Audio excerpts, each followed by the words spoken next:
5 नीचे over 11 points sir rescue ये ऊपर पावर सर नीचे पावर यहाँ से आगे बढ़ता है ये सर अगर एग्जैक्ट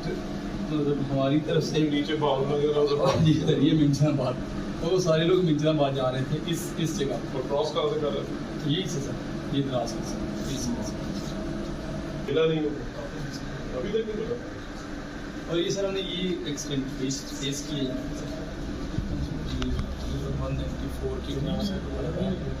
तो ये वाला ही है तो ऑलमोस्ट रिवर के अंदर जो है ना उसको पीछे नहीं छोड़ के आते हैं तो इसलिए उनको भी साथ के हमें शिफ्ट करना पड़ता है। और अब तक अगर हमने जब से ये ऑपरेशन शुरू हुआ है 9 जुलाई से जिस वक्त हमारा ये मेन रेस्क्यू ऑपरेशन शुरू हुआ तो उस वक्त से लेकर अब तक देखा जाए तो 2.5 लाख लोगों को